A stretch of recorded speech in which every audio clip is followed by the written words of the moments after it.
Hey, what's up guys? This is PokerXpress, and we are back with another episode of Poker Hands. Before getting into it, I would like to ask you guys to hit the like button and subscribe if you enjoy our videos. Let's jump straight into the action.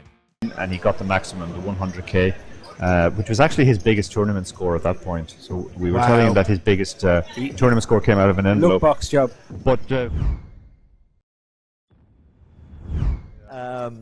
William, don't look back at what David Lappin had to say yesterday on the live feed.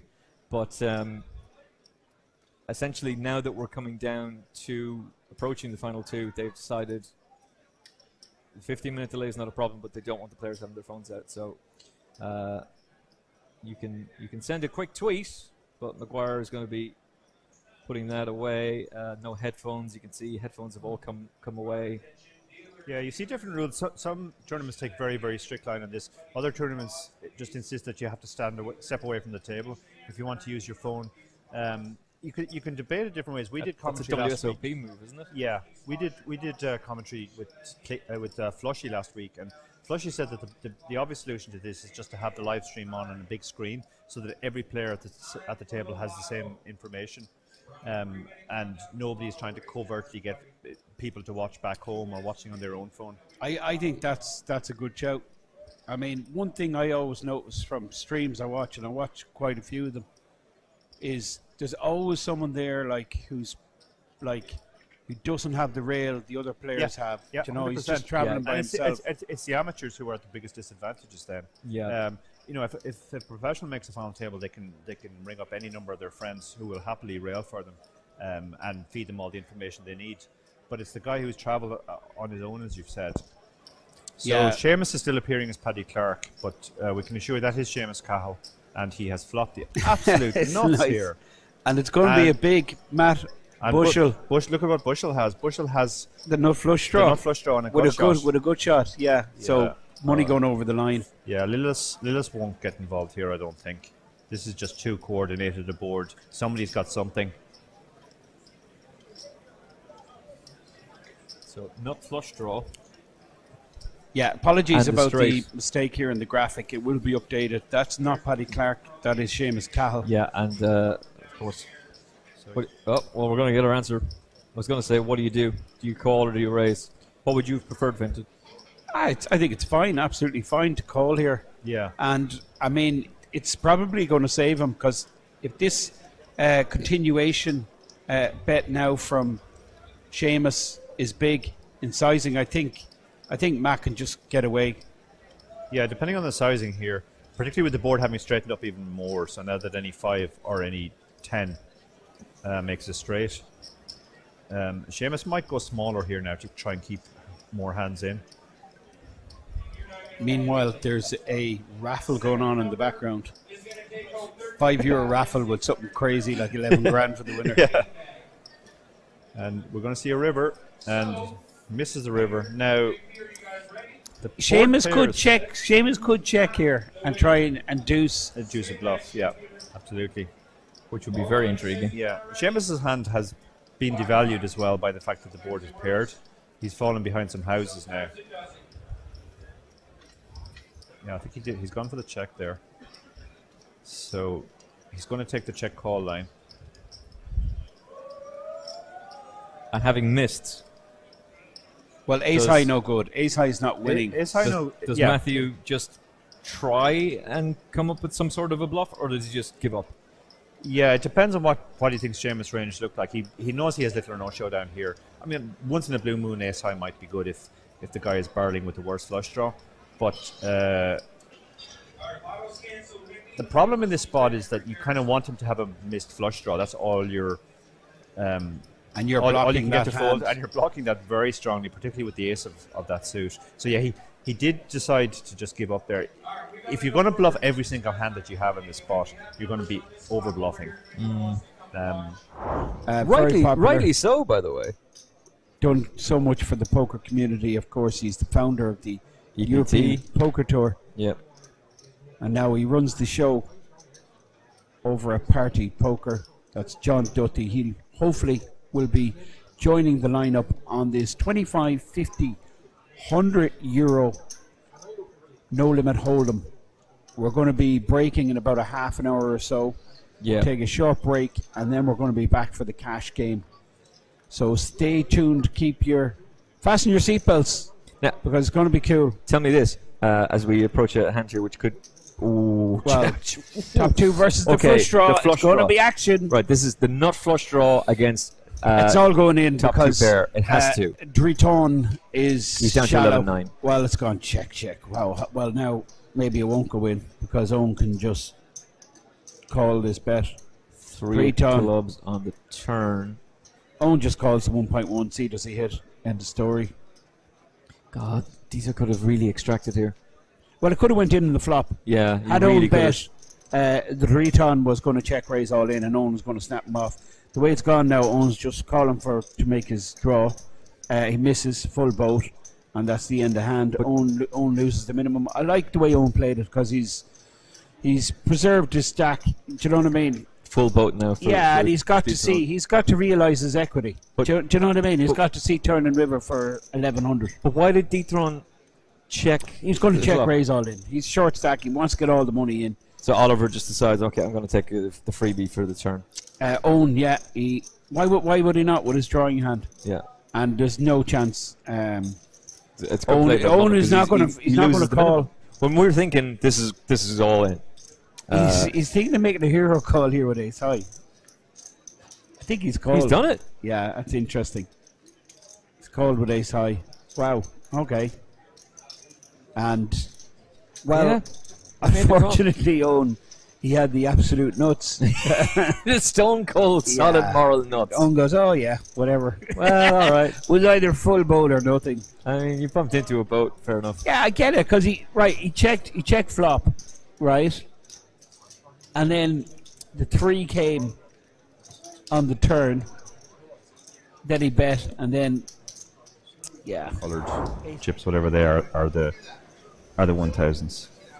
I'm just gonna ask this.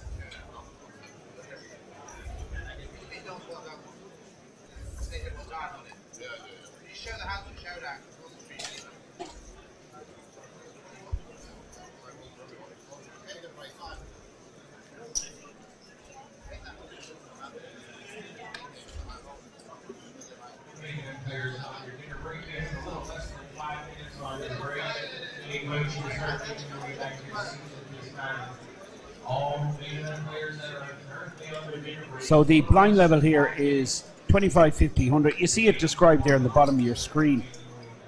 Exactly the blind level. Now, cash games, as advertised here, this particular game, they do tend to kind of develop and progress. One of the big differences, obviously, with cash games versus tournaments is in a cash game you can dip in as often as you want to your pocket and top up. And that tends to mean there's more chips on the table towards the end of a game, because if somebody busts and reloads, the chips that they lost when they bust are still on the table. So the stacks can get very, very deep towards the end, and you sometimes see the straddles becoming even more aggressive. Now this was interesting. Rob checked this flop. Like, knew he flopped the flush, right? Yeah. But he checked waiting for Rob to bet. Rob was the pre-flop better with the ace-king. But interesting, Rob checked. Jason Tompkins is in the pot as well. He has the gut shot and the 10 high flush draw. Yeah, which is actually good. Really? I mean, it's good if he hits. But if he hits the straight, he's in big trouble. He's right? not to know that, but if he hits the straight, he's in big trouble. Yeah. Yeah. So I mean, his equity here is like. He's drawing to a club, basically. Yeah. Rob is dead, obviously, because the full hand made. But Jason does have the redraw to a bigger flush. Yeah. But there's a lot of clubs already accounted for. Yeah. Yeah, for sure. And Newey. It looks like Rob pumped it up there. Yeah, Rob pumped it up to 2.4. And Newey's just smooth called. He's just smooth called, laying the trap. That's unlucky for Jason. It's not a card that Newey's going to be happy with, Dara. No, he's basically got just a 7 high flush now, and there's four to a flush out there. So any card higher than the 8 of clubs or higher beats him now. So that's why the river went check. Rob also checked because he hit 2 pair on the end. Yeah, Rob had good showdown value there, but unfortunately for Jason, he kind of got squeezed out there, didn't he? He got squeezed out. His 10 high flush draw was good enough to call one bet, but once there was a bet and a raise, re-raise, he had to think that his draw might not even be good. Absolutely. If you enjoy our videos and would like to see more, make sure to check out the links in the description. Also, make sure to comment below what you would like to see next, and we will work on your ideas as soon as possible.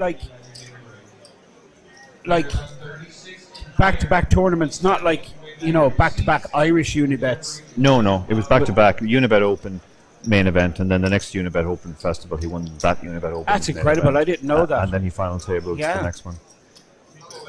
He really does come across as a decent bloke. I don't really know him that well, but from what I do know of him, Dara, he's a top character, and I'd seen him recently on Twitter with a big check in his hand. That's right, yeah.